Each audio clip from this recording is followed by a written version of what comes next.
All right, I want to take a look at this question here. This unit relates to solving systems of equations.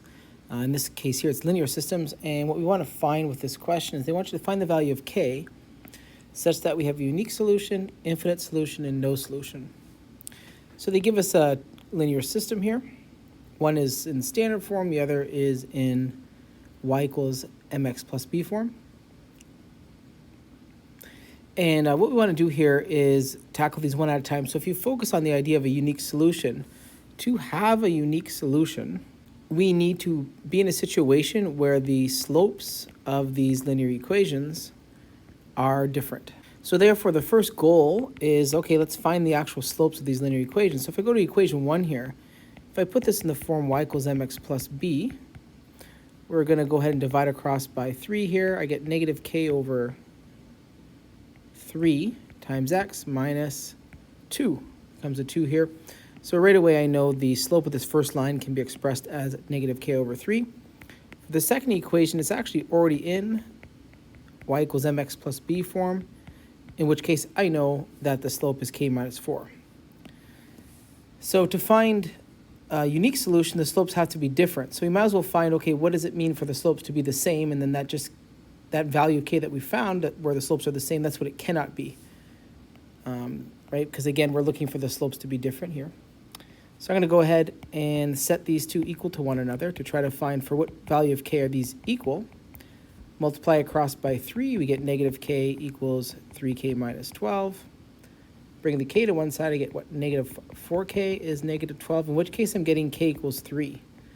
So if k is equal to 3, we have here the slopes are the same. So therefore, to have a unique solution, right, in this case, to have a unique solution, k cannot equal 3. So as long as k is not equal to 3, the slopes will not be the same, and we will have ourselves a unique solution. Now, the next thing to think about in part B, for instance, so now we want to take a look at, okay, well, what happens when k equals 3? If k equals 3 here, we're going to get a slope. I'm going to substitute a 3 in for k here. I'm going to get negative 3 over 3, x minus 2. So this equation becomes y equals negative x minus 2. And if I let k equal 3 in my second equation, we get 3 minus 4x minus 2. And once again, the equation equals y equals negative x minus 2. So we discover something interesting here. What we discover is that if k equals 3, not only do the slopes line up, but so do the y-intercepts. So therefore, what we have is the exact same equation, and in which case that gives us infinite solution. So therefore, we have infinite solution here. So therefore, we're at a situation where if k is not equal to 3, it gives us a unique solution. When k is equal to 3, we have ourselves infinite solution. And now we've covered all the possibilities of the values of k, so therefore no solution is not possible. And the only way to get no solution would be if the slopes are the same, which would mean you'd have to have k equal to 3, and the y-intercepts are different, which we just saw. When k equals 3, the y-intercepts are forced to be the same as well, and you'll always have infinite solution. So this option here is not possible.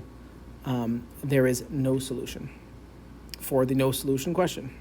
All right, that concludes today's example of solving a system of linear relations when you're looking to find the value of k that give us unique, infinite, and no solution.